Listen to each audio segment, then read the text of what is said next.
Apshawa Preserve Tragedy. It was a quiet Sunday afternoon in September 2014. Darsh Patel, a 22-year-old computer science student at Rutgers University, was out hiking with four friends.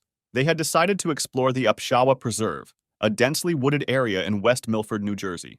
None of them had been there before. As they followed one of the narrow trails, they spotted a black bear in the distance. It was standing still, watching them from about 100 meters away. Instead of backing away, the group stopped to take pictures. Some of them even took selfies with the bear visible in the background.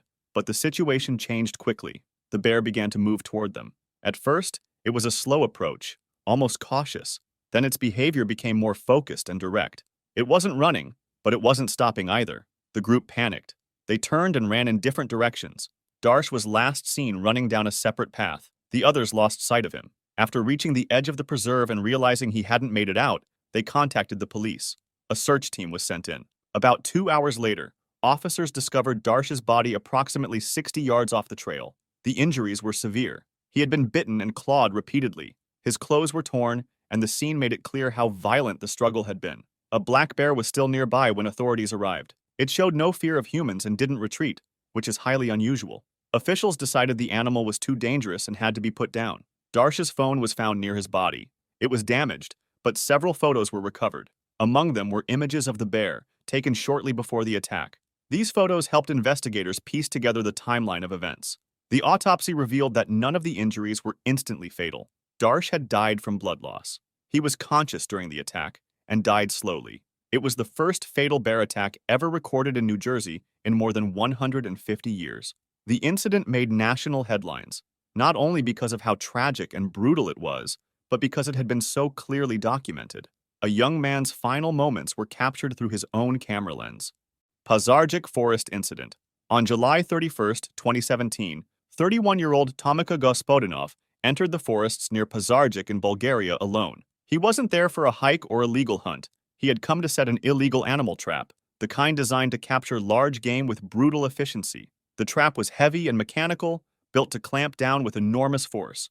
But instead of catching an animal, it caught him. At some point, Tomika stepped directly into his own contraption. The steel jaws snapped shut around his leg, shattering the bone and pinning him to the forest floor. He was completely alone, with no way to call for help and no one who knew where he was. The injury wasn't instantly fatal, but it left him immobilized and bleeding. He remained trapped, waiting in vain for someone to find him. As the hours dragged on, his condition worsened. Blood loss continued slowly, and dehydration began to take hold.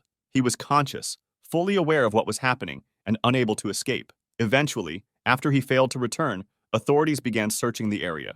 When they found his body, he was still caught in the trap. The surrounding ground showed clear signs of a struggle, but there was no evidence of animal involvement. The coroner's report confirmed that he had died from massive blood loss over time. It had been a slow, agonizing death. There were no other injuries and no other people involved, just his own trap that has killed him.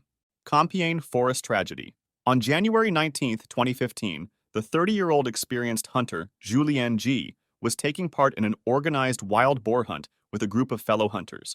It was a routine outing, conducted in the Compiègne Forest, northern France, and nothing at first suggested danger. During the hunt, a large wild boar was spotted and wounded by a shot, but instead of fleeing, the injured animal turned aggressive. In a sudden burst of speed, it charged straight toward Julien. Before he could react, the boar drove one of its sharp tusks into his leg. The impact struck a major artery in his thigh. Blood loss was immediate and severe. His hunting partners rushed to help. They called emergency services and tried to stop the bleeding, but the wound was catastrophic. Despite their efforts and the rapid arrival of medical responders, Julien died at the scene just minutes after the attack. The incident was fully documented by police and paramedics. Statements from those present confirmed that it was a single, injured boar, a sudden charge, and one fatal strike that resulted in a violent and unexpected death. Missinaibi Park Nightmare. On September 6, 2005, 30-year-old Dr. Jacqueline Perry and her husband, Mark Jordan, were on a canoeing trip through the remote wilderness of Missinaibi Lake Provincial Park, Northern Ontario, Canada. Both were experienced in the outdoors and had stopped along a forested shoreline to rest. It was part of a longer backcountry journey they had planned together. While they were on land, a black bear appeared without warning. The animal was not startled by their presence. Instead, it moved directly toward Jacqueline and attacked. The bear seized her and dragged her into the nearby woods. Mark immediately ran after them. Armed with nothing but a small knife, he fought the bear in an attempt to save his wife. He stabbed it repeatedly, managing to drive it away. The struggle left him badly injured, but alive. Jacqueline, however, was gravely wounded. Despite his own injuries, Mark carried her back to their canoe and paddled toward the nearest outpost to get help. Eventually, he reached a nearby lodge and emergency services were called. A rescue helicopter was dispatched, but despite their efforts, Jacqueline was pronounced dead. The autopsy confirmed she had died from injuries consistent with a bear mauling. The incident was fully documented by Ontario Provincial Police and wildlife authorities. The bear was later tracked and euthanized. Mark Jordan survived, physically wounded and emotionally devastated. His actions were later recognized by the Canadian government, and he was awarded the Star of Courage, one of the country's highest civilian honors for bravery in life-threatening situations. The story received national attention in Canada, not only because of its brutality, but because it was a rare and tragic case of a deliberate bear attack and a real-life example of a man risking everything in an attempt to save the woman he loved. Southern Oregon Forest. On August 18, 2022, a 25-year-old wildland firefighter employed by a contracted forestry services company was dispatched early that morning alongside his crew to respond to newly ignited wildfires caused by lightning in the southern Oregon forests, Josephine County. The team mobilized before dawn as part of initial containment efforts. By mid-afternoon, around 3:30 p.m., the crew was stationed near the Rum Creek Fire region. They had paused on site, planning fire line construction and hazard assessments. No active tree cutting or direct work was being performed under the particular tree in question when disaster struck. A seemingly live green tree nearby unexpectedly failed. Unknown to the crew, the tree had sustained internal damage. An earlier lightning strike and previous fire burns had weakened its base. Without warning, the weakened tree collapsed, striking the firefighter directly. He suffered severe trauma and was mortally wounded. Emergency responders reached the scene quickly, and he was transported to the local medical center. Despite rapid medical aid, he succumbed to his injuries shortly afterward. A joint investigation by OSHA and OHSU FACE noted key contributing factors. The hazard tree appeared outwardly healthy but harbored internal fire damage. No operational activity was ongoing beneath it at the moment it fell, and no prior mitigation had been performed on that tree. Rattlesnake Trail Tragedy. In the summer of 2019, two hikers were making their way along Rattlesnake Trail in the Colorado backcountry. It was a quiet, forested area, known for its rugged terrain and occasional wildlife sightings.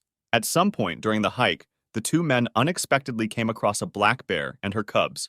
Encounters with bears in the wild are rare, but when they involve a mother protecting her young, the risk of aggression increases sharply. Terrified by the sudden presence of the animal, one of the hikers turned and began to run. The other, perhaps trying to follow or frozen in place, stumbled and fell. In the chaos, the bear fixated on the one who had fallen. According to wildlife forensic reports, the bear attacked with force. The hiker on the ground suffered serious injuries. His companion, unable to stop the attack, escaped and later alerted authorities. Help was delayed due to the remoteness of the trail. Despite survival efforts made at the scene, the injured man died several hours later from the severity of his wounds. A forensic investigation confirmed that the bear was a mother and had acted in a defensive pattern common to encounters involving cubs. The victim had not provoked the animal beyond the accidental closeness. Colorado parks and wildlife officials later tracked the bear and made the decision to euthanize it, citing the risk of repeated aggressive behavior. The incident remains one of the most serious bear encounters in the state in recent years, a reminder of how a single misstep, even an accidental one, can turn a peaceful hike into a fatal situation in the wild. Resurrection Bay Incident. On February 6, 2003, 35-year-old Kristen Snyder, an environmental consultant from Anchorage, disappeared under distressing circumstances in the forests near Resurrection Bay, Alaska. Kristen had been participating in a multi-day personal development program run by NXIVM, an organization later investigated by federal authorities. During the training, people close to her noticed that her mental state was rapidly deteriorating. She became sleep-deprived, emotionally unstable, and at times confused. After leaving one of the sessions early, she vanished. The next day, her vehicle was found near a remote shoreline in Resurrection Bay. Inside, investigators found a notebook containing handwritten messages expressing emotional distress. A search was launched immediately. Authorities scoured the nearby waters and forested coastline, but no trace of Kristen or the kayak she was believed to have taken was ever found. Her disappearance was officially ruled as presumed voluntary, and over time, investigators concluded she had likely entered the water on her own. Although her body was never recovered, the evidence suggested a tragic outcome. The case was fully documented by state authorities, and it remains one of several incidents cited during later investigations into NXIVM's internal practices. If you enjoyed this video, subscribe for similar ones and feel free to drop suggestions for the next video in the comments.